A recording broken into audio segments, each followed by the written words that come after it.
Tell us about these new paintings. Well, the new paintings grew out of the old paintings, and a lot of the times the new paintings are things I thought of 30 years ago in a blast of ideas for in an eighth of a second, like bam, bam, bam, bam, bam, bam, you know, like ideas for paintings. It's easy to get ideas for paintings, and then it's kind of easier than to make them, right? yeah, and hard to live through to the moment that the painting wants to be made in a way, you know, or like, oh, because it probably looks like I jump all over the place, but they're pretty methodical in some ways. Well, that's the thing about the book, is it shows that there's a really steady, almost linear evolution. Yeah, I think so. In your work, which is... And at the time, you know, I couldn't tell whether I was like, well, sometimes I was happier than other times, but I think once I reached this point where I got the lines on top and I started doing really cheap blends in the brush, you know, like folk art, then I really thought, wow, this is what I'm trying to get to. And so I could, you know, if I lived for 1,000 years, I'd probably just keep doing this, you know, endless variations of it. Do you think, are you still getting ideas for paintings that you'll make in 30 years? You think? Sure. I mean, yeah, I would like to live 30 years and make more paintings. I have like, it's easy to get ideas.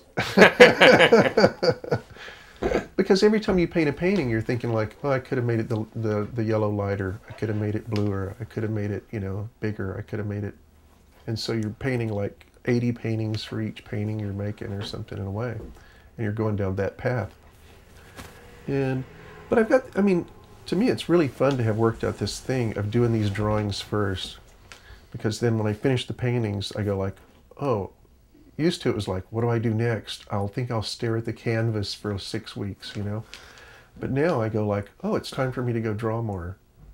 And I think I'll go draw another idea for a painting, and then I have a skeleton for the painting, and I could adhere to it or depart from it, but it's a skeleton. When was the first time you started showing your work in galleries? Well, I always showed my work in alternate galleries and since college and stuff, but I guess John Carlin really helped me to get into Gracie Mansion Gallery in the late 80s when I first came to town. And so I had a really fantastic, great one-person show at Gracie Mansion in about 88 or whenever it was. And then she didn't stay in business, and then we had our child, and I started like, you know, just time passed. And, well, you did a bunch of comic books. And... I did a bunch of stuff. I kept painting the whole time, and I kept showing in alternate spaces, but I just never hooked up with some like giant gallery or something like that, you know. It just... And so I guess Dan Ferrara started Big Cat Gallery, and I had a show with him, and whenever it was, in 2000 or whenever it was, 99 or whatever, and I've had a lot of shows since then. I showed at Magazine in Switzerland in the 90s. That was a one-person show. When you have two big shows coming up soon? Yeah, at the Aldrich and at Clementine.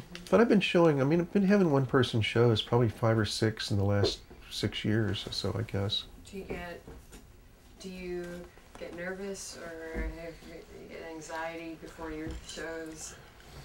Has that changed? The anxiety I get is flubbing introductions, because every time I go to anything in public, I screw up trying to introduce someone because I freeze. Like, you know, it could be anybody.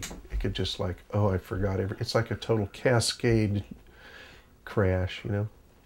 But otherwise, I'm a real ham, and I don't mind going out and talking to people, you know, or getting attention. That was like, being an artist is the passive-aggressive way of getting attention, right? I'll go in my room and I'll make something and I'll put it out there, and then people will come freak out. So you're not like the typical artist that is just like all freaking out before their show about the work? Not about the work, because I'm pretty happy with the work in a way. I'm really stubborn, and I've been doing it for a long time. And, you know, I guess I could begin to get insecure about the work. But I'm more insecure just about, you know, upsetting people. The social scene in the gallery. Yeah, sure. It's like when you've met someone a few times and then you're still meeting them for the first time because you meet them every 5 years, you know, or something. It's the shows I've done in the last 5 or 6 years have been very minimal shows because the paintings are kind of crazy And so it's nice to have a lot of white, calm space around them. But I think that this show and the show at the Aldrich, I want there to be more noise in the show and to show more of kind of, because it's funny, everyone that comes into this jumbled up room wants to go like, this is what the show should be, you know? And then I'm like, well, then I'll be in an empty room, you know? I won't be, or then you'll have a show of this horrible stuff in your gallery. But so maybe something that like reflects that somehow, you know, it would be a good idea. There's all kind of little subunits, sub-hobbies, major hobbies. That's true. Do you like toys? Yeah. My father ran a dime store. That was another thing about my father in the 50s. And so I could look at the toys, but I couldn't take the toys home from the dime store. Sometimes I could. And in this book, the coolest thing about this book, I won't be able to find it now, but I think I will, was that in 1950s, well, I don't know, 56 or 7, my father, I was like, Dad, could I have a nickel for a dinosaur from your store, you know? And finally he gave me a whole bag. And this is from that bag, you know, that he gave. I don't have the bag anymore. The paper bag, I lost it. I should start collecting paper bags to try to recover that memory. Bad idea. I think I have got